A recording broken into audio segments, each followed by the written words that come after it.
नमस्कार, महाराष्ट्र टाइम्स ऑनलाईनमध्ये स्वागत आहे। विधान परिषदेच्या निवडणुकीला अवघे 2 दिवस शिल्लक आहे। अशा असताना वंचितचे उमेदवार प्रशांत दिगोले यांनी निवडणूक निरीक्षकांना निवेदन देऊन त्यांनी निवडणूक रद्द करण्याची मागणी केली आहे। नेमकी या मागची काय मागणी आहे, काय कारण आहे निवडणूक रद्द, हे आपण स्वतः वंचितचे उमेदवार प्रशांत दिगोले तुम्ही आज निवेदन दिलात, काय कारण आहे रद्द करण्याचं? 18 तारखेला जो नांदेड स्थानिक प्राधिकरणाच्या विधान परिषदेच्या जे निवडणुका आहेत त्यामध्ये आम्ही 12 तारखेला ऑब्झर्वर मॅडमला, डॉक्टर माधवी खोडे मॅडमला आम्ही निवेदन दिलं होतं की नगरसेवक मिळत नाहीत, त्यांनी महानगरपालिकेत नाहीत, नगरपालिकेत नाहीत, घरी नाहीत, त्यांना कुठंतरी कोणीतरी ओलीस ठेवलेलं आहे, त्यांना किडनॅप केलं आहे किंवा त्यांना सहलीला पाठवलं आहे पैशाचं आमिष दाखवून। तर काल आपण माध्यमावर बघत असाल की गोव्यामध्ये 31 टीम मिळालेली आहेत। असे अनेक व्हिडिओ 1-2 दिवसात प्रत्येक जे गेलेले लोक आहेत त्यांचे व्हिडिओ बाहेर येणार आहेत। आम्ही 12 तारखेच्या निवेदनामध्ये जिल्हाधिकाऱ्यांना, SP-ना आणि ऑब्झर्वर मॅडमला सांगितलं होतं की या सगळ्या लोकांचे आम्ही मोबाईल नंबरसुद्धा दिले होते, या मोबाईल नंबरचं ट्रॅकिंग करा आणि हे कुठं आहेत यांना वापस घेऊन या। काल माध्यमावर न्यूज आल्यामुळं आम्ही ऑब्झर्वरना विचारलं की एक निवेदन दिलं की असे जर ही लोकशाही जर मातीत गाडायची असेल आणि पारदर्शक जर निवडणुका होत नसतील तर अशा निवडणुका रद्द करा। यासाठी निवडणूक आयोगाला आम्ही पत्र लिहिलं आहे ऑब्झर्वर मॅडमच्या माध्यमातून आणि त्यांना सूचना केल्या आहेत की हे लोक आधी बोलून घ्या आणि नव्याने निवडणुका घ्या। या निवडणुका रद्द करण्याची आम्ही वंचित बहुजन आघाडीच्या वतीनं मागणी केलेली आहे। जो व्हिडिओमध्ये मौजमजा करताना जे व्हायरल झालेलं आहे, कोण खर्च करत आहे यांच्यावर, कोणत्या पक्षाचे नगरसेवक? आता 2 उमेदवार तर प्रस्थापित पक्षाचे आहेत, ते खर्च करत आहेत। आपण जर माध्यमाला ते याबद्दल सगळंच माहीत आहे की त्यांना किती पैसे देऊन घेऊन गेलेले आहेत आणि काय। आपण माध्यमसुद्धा बोलत नाही, आम्हाला वंचित बहुजन आघाडीच्या आपल्या माध्यमांनासुद्धा आमची विनंती आहे प्रेसवाल्यांना की हे सगळं जनतेपर्यंत सत्य बाहेर आलं पाहिजे आणि निवडणुका निपक्ष झाल्या पाहिजे।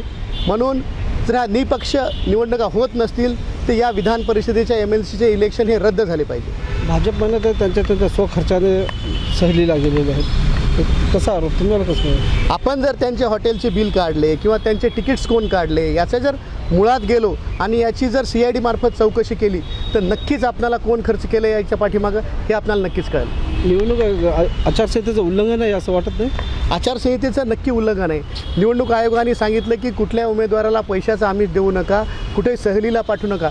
जर सहलीला आपण पाठवत असाल तर आचारसंहितेचं भंग आहे। या निवडणुकीमध्ये पूर्ण आचारसंहितेचं भंग होताना दिसते आणि प्रशासन आणि प्रेस, सगळा मीडिया, हा गोदी मीडिया सगळा झोपलेला आहे आणि जाणून बुजून सगळेजण झोपलेले दाखवतात। झोपीचं सोंग घेतलं आहे, यांना सर्वांना माहीत आहे की कोण यांना घेऊन जाते सहलीला आणि हे निवडणुका लोकशाही पद्धतीने होत नाहीत। या निवडणुकीचा आम्ही वंचित बहुजन आघाडीच्या वतीनं निषेध करतो आणि या विधान परिषदेच्या निवडणुका रद्द करण्याची मागणी करतो। बरं, एकंदरीत तुम्ही 12 तारखेला निवेदन दिलात आणि आज पण निवेदन दिलात, याची दखल मात्र निवडणूक विभागाकडून घेतली जात नाही।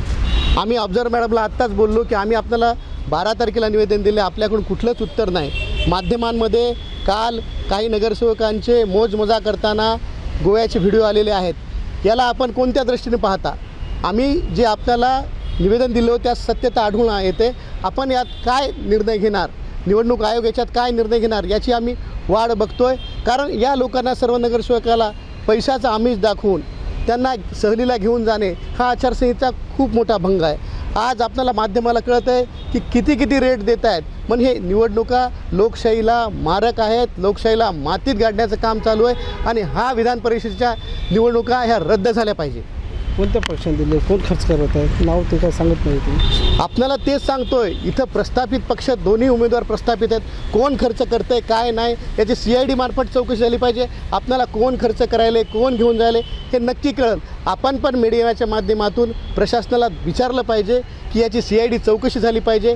हे उमेदवार CDR त्यांचे बघा, त्यांचे मोबाईल चेक करा, ते कुठल्या टावरला होते, कुठल्या हॉटेलला होते, त्या हॉटेलचे बिल जाऊन चेक करा की कोण हे बिल देत आहेत। आपण जर याची जर खरंच चौकशी CID मार्फत केली तर नक्की आपल्याला आपल्या प्रश्नाचं उत्तर मिळेल की कोण खर्च करत आहे। कितपत योग्य आहे मोजमोजा करणं? व्हिडिओ व्हायरल होत आहे त्यांचे, स्विमिंग असो या बीचवर असो, हे तर ज्या मतदारांनी, ज्या लोकांनी त्यांना निवडून दिले त्यांची घोर निराशा झालेली आहे। एकीकडे पावसाळ्याचे दिवस सुरू आहेत, एक जण आता अत्यंत सेवा म्हणजे नाल्या साफ झाले पाहिजे, देगलूरमध्ये जर आम्ही त्या दिवशी गेलो होतो पाहायला, कुठल्याच नाली साफ झाली नाही. कारण नगरसेवकच जर देगलूरचे फिरायला गेले असतील, सहलीला गेले असतील आणि लोकांनी त्यांना पैशाचा आमिष दाखवून त्यांना सहलीला पाठवलं असेल, तर काय त्या वार्डाचा विकास होणार? देगलूरमध्ये नक्कीच पूर आल्याशिवाय राहणार नाही. बरं, आता 2 दिवसानंतर मतदान आहे, कशी परिस्थिती आहे तुमची आणि काय आव्हान? आम्हाला तर अनेक मतदार भेटलेच नाहीत. आम्ही आमचा सोशल माध्यमातून त्यांचा ग्रुप तयार करून त्या ग्रुपवर आम्ही पूर्ण आमचा प्रचार करत आहोत. कारण मतदार भेटायलाच तयार नाहीत, त्यांना गायब केलेलं आहे. आणि असे जर निवडणुका होत असतील, या निवडणुका रद्द झाल्या पाहिजे. निश्चितच हे आहे वंचितचे उमेदवार प्रशांत इंगोले यांनी निवडणूक रद्द करण्याची मागणी केली आहे. Arjun Rathod, Maharashtra Times online, Nanded.